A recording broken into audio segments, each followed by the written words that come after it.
Get there for you? Yes, but I have one more question just to hone in on it a little bit more. With this particular person, since I come into alignment and then he comes right into my life, it leads me to believe that is... It leads you to believe that he's in alignment.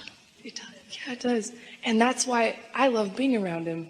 And Everything so? clears when... And so... Give him to her.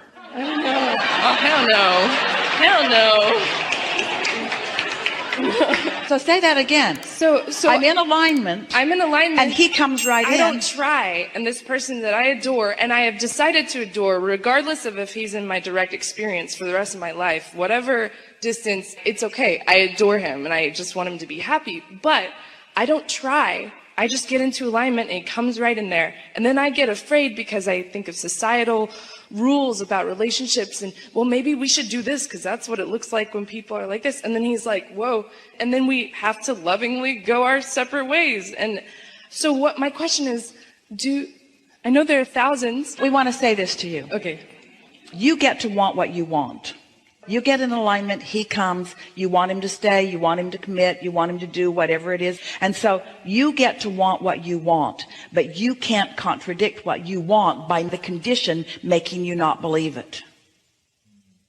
If you can continue to want what you want and not let the condition convince you that what you want isn't happening right now, then the thing that isn't happening can begin to happen. That was a really big statement. Did you hear it? Mm-hmm. You get to want what you want, but when the situation that's happening keeps you from believing what you want, then that's what goes wrong with it. I don't want to press it because I respect what he wants as well. And I've also heard you say, don't pull someone else into the vortex. Don't work too hard to pull someone else in with you.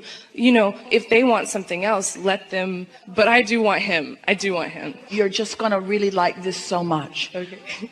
Sometimes, and this is what's happening here, by insisting on what you want before another is ready, and you try to pull them into the vortex, you're not pulling him into his vortex. You're pulling him out of his vortex. Now, you really can't pull him in or out. So that's why you have to leave him out of the equation. You have to want what you want and believe what you want and allow what you want, and what you want will come, and most likely through him. But when you try to make it be this way right here, right now, before somebody else is ready, the backlash happens. Here's why. Imagine, since everything is vibrational, and the easiest way for you to understand vibrations in your world is to think about sound or electricity. That's a really good way. So think about electricity and think about an open circuit. And think about you being tuned in, tapped in, turned on. You've got all of this energy flowing through you, and you are flowing it toward this desire. Let's say, in this case, toward this specific person. This desire about this person, and you're flowing it. But let's say that for whatever reason, that person isn't in complete agreement with what you're doing. Now, the tendency would be to say, okay, then that person has closed their circuit because he wants something different. So his circuit is closed while mine is open, and so I'm getting electrocuted. But what's really happening, since his circuit doesn't have anything to do with your electrocution ever, only your own circuit. So you're flowing, but then his behavior or his condition causes you to think thoughts that close your own circuit. So it's not what he's doing, it's what you're thinking about what he's doing that causes you to close your circuit, and that's what is electrocuting you. And then because you don't feel good, then it feels like it's wrong, and it's not wrong because of the behavior, and it's not wrong because of the person, and it's not wrong because of the decisions of the person. It only feels like it's wrong because you're closing your own circuit with a belief that doesn't match your desire. And when you sat in that chair, you didn't do that. You started to close your circuit. I'm not going to get called on. I was aching to be called. You started to do that, but then you came to your senses and you didn't do it. You decided to leave your circuit open anyway. And this is exactly the same thing.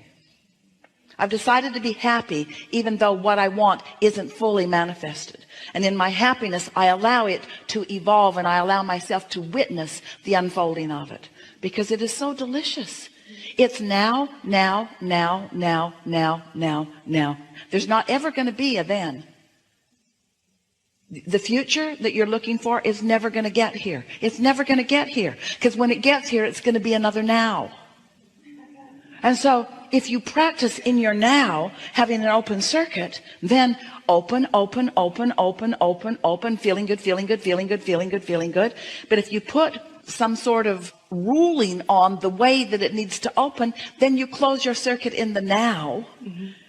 And then I start talking about it and take action. It's your future you're worried about. Your now is so blissful that you can't let it be. You have to kill it with your misunderstanding about the future. I have to scan for what could possibly go wrong for insurance policy. You know, I needed insurance on the relationship. So I was like, well, what if this happens? And before I know it, this beautiful thing that I was having fun with starts fizzling out. And then I'm heartbroken again, you know. So if you could just hear us when we say he's not the one closing the circuit, you are, relative to anything. And when you stop doing that, oh, then now is really delicious, and then now is really delicious, and then now is really delicious, and then now is really delicious. It also will take away your concern over ageism, because you all have equal access to now. Right now, where you converge with source energy, it's all right now. And it doesn't matter how old you are, how young you are, doesn't matter how rich you are or how poor you are, you all have equal access to this energy right here and now. So the successful happiness that you're all reaching for is all about what you decide to do with your own circuits. And we're talking about the circuit of desire and the circuit of belief. Because the desire is flowing, and if the belief is in opposition, then the feeling is that negative emotion. Ooh, you came a long way on that understanding, didn't you? Don't you love knowing that? Don't you feel sort of invincible? Doesn't it feel to you like you could do just about anything that you can convince yourself you can do? Doesn't it feel like you'd just like to maybe shore up some of your own beliefs by looking for evidence of these laws? Because there's not a shred of evidence to the contrary of them. Your life is rich with them. You see, more blue glass moments everywhere. Yeah. Enough? Enough. Really good. I love you, Abraham. Thank you.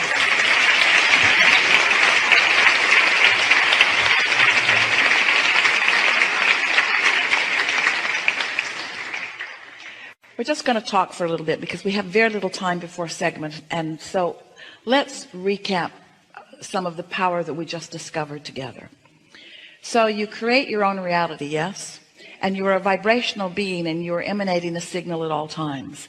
And the signal that you are emanating, meaning the thoughts that you are thinking, or the words that you are speaking, or the action that you are taking, whatever it is that you are focused upon, whatever it is you are talking about, whatever it is you are doing, is causing you to offer a vibration that law of attraction is matching. So you're getting back what you're giving out all the time. To be consciously aware of what it is you're giving out is such a helpful thing, but not in relationship to what somebody else wants you to give out, in relationship to what is in your vortex. Because through life, you have figured out at so many levels of your being precisely what you want, and it is rich and it is understood by your inner being, tended to. The cooperative components have been gathered, and it is your reality to which you are having a relationship. Everything that you feel is you having a relationship with what you have created, with who you really are, with what you really want. And every emotion that you feel is not about what somebody else is doing. It's not about anybody else's power, because they don't have power in your experience. Everything that you feel, whether it feels wonderful or whether it feels awful, is only about one thing, and that is your vibrational relationship with you that you have created. When you decide that nothing matters to you more than that you feel good, which means nothing matters more to me than that I'm finding a thought now that it has harmonics to what my inner being is thinking about the same subject. If happiness becomes your dominant quest, then what happens is you find yourself more often in perfect alignment with who you are, with an open circuit. And then as thoughts turn to things, you just get more and more and more ideas. We want you to feel the reality of your vibrational reality. This vortex is a real thing. And we want you to understand how far it has come, how big it is, and how important it is to you.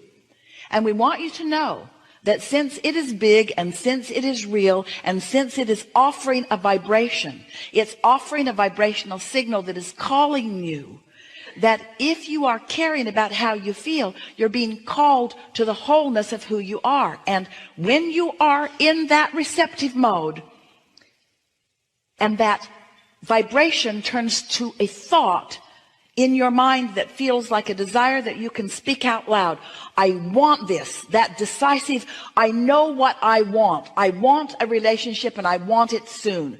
I want a relationship. I want more money. I want to live in that house. I want to go on this vacation. I want this conversation with this person. In other words, once you say, I want it, and you mean it like that, what's happened is, you have experienced this process that we're talking about, and the thoughts of your vortex are beginning to turn to the things of your life.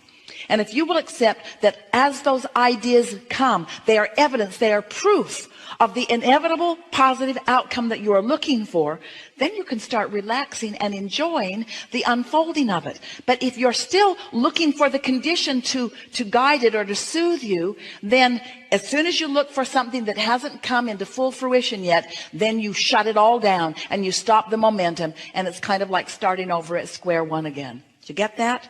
This is a really good time for a segment of refreshment.